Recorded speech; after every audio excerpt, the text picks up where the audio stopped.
How to import Song in Garageband, iOS, iPhone, or iPad. If you find this video helpful, drop a like and subscribe. Now, the main method is using your Apple Files application. Let's say you downloaded some music from Chrome or any browser like Safari, and it's going to be on your Files app. So what you want to do now is go ahead and open up your GarageBand application. And then what we want to do is go over and we'll just go to Recents, press plus on the top right.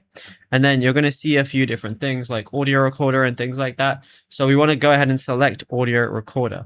Now, what we want to do is tap the tracks view or brick wall icon, which is going to be on the top left, like so. And then we're going to see our different tracks. Now, what you want to do is tap the loop browser or loop-de-loop icon on the top right. And then once you do, you're going to see a few different things.